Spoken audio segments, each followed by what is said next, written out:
సృష్టిని కలుగచేసిన దేవాది దేవునికి నా హృదయపూర్వక వందనములు, స్తుతులు, స్తోత్రములు సమర్పించుకుంటున్నాను. అందరికీ శుభోదయం. ఇది నా మహోన్నతుడైన దేవాది దేవుడు నీ కొరకు సిద్ధపరిచిన వాక్కు.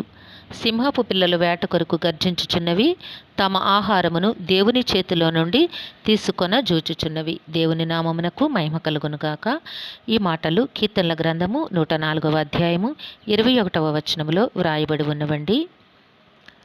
ప్రియమైన నేస్తమా, నీ దేవాది దేవుడి దినాన నీ కొరకు సిద్ధపరిచిన వాక్కు ఏమిటి అనగా, తమ ఆహారమును దేవుని చేతిలో నుండి తీసుకొన జూచుచున్నవి. ఏమిటి ఈ చూస్తున్నవి? ఏమిటట? సింహపు పిల్లలు. నిజానికి అవి చేస్తున్న పని ఏమిటి అంటే వేట కొరకు గర్జించుచున్నవి. సింహానికి ఒక పేరు ఉంది. ఏమిటండి అది? రాజు. దేనికి రాజట? అడవికి రాజు సింహమే. సింహానికి ఎదురుపడ్డ ఏ జంతువైనా సరే దానికి ఆహారముగా మారాల్సిందే. అందుకని అడవిలో చాలా జంతువులు సింహానికి దాక్కొని బ్రతుకుతాయి. చూస్తే చంపుకు తినేస్తోంది. ఇక్కడ నీవు గమనించాల్సిన సంగతి ఏమిటి అంటే, వేట కొరకు గర్జించుచున్నవి, కానీ తమ ఆహారమును ఎవరి నుంచి పొందుకోవాలన్నవి చూస్తూ ఉన్నవట. దేవుని చేతిలో నుంచి తీసుకొన జూచుచున్నవి. దేవుని నామమునకు మహిమ కలుగునుగాక. ఆమెన్. చూడండి నేస్తమా, నీ జీవితంలో నీవు కష్టపడి పని చేయుట నీ వంతు. దానికి తగిన ఫలితమునిచ్చుట దేవుని వశమయ్యున్నది.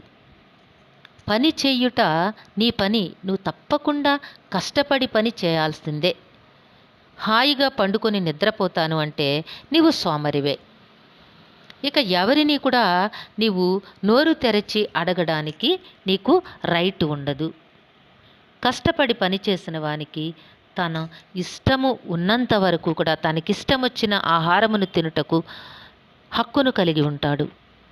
కాబట్టి ఇక్కడ సింహపు పిల్లలు వేట కొరకు గర్జిస్తున్నాయి, కానీ ఆహారము కొరకు దేవుని చేతిలో నుండే తీసుకొనాలని చూస్తూ ఉన్నవి. కాబట్టి నేస్తమా, నువ్వు కష్టపడి పని చెయ్యి. ఫలితము నా దేవుడు తప్పకుండా నాకు తన కృపలో నుంచి, తన మహిమలో నుంచి నాకు అనుగ్రహిస్తారని నమ్ము. దేవునిపై ఆధారపడు.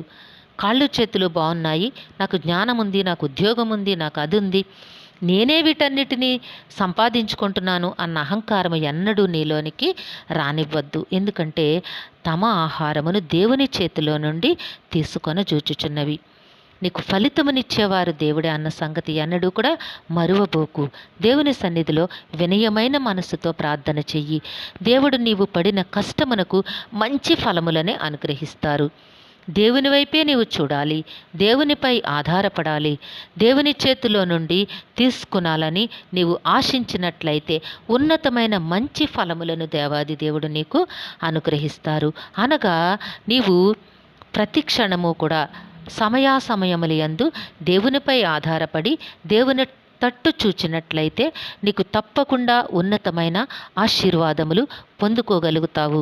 దేవాది దేవుడు తప్పకుండా తన మహిమలో నుంచి నీకు ఉన్నతమైన ఆశీర్వాదములనే అనుగ్రహిస్తారు.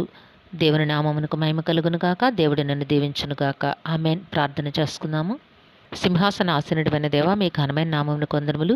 మీ బిడ్డకి మీరు ఇచ్చిన వాక్కును బట్టి స్తుతులు సమర్పించుకుంటున్నాం. రక్షక, మీ బిడ్డ జీవితంలోనూ కుటుంబంలోనూ మీ ఉన్నతమైన ఆశీర్వాదములు అనుగ్రహించి మేలులతో హృదయాలు తృప్తిపరిచి జీవింపచేయండి నాయన.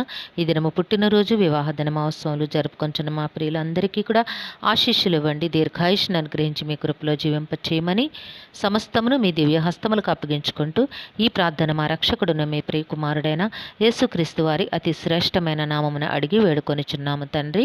ఆమెన్. సర్వకృపానిదేగు దేవుడు మీ కుటుంబ జీవితంలో ఉన్నతమైన ఆశీర్వాదములు అనుగ్రహించి మిమ్మును ఆయన నామ మహిమ కొరకు జీవింపచేయునుగాక.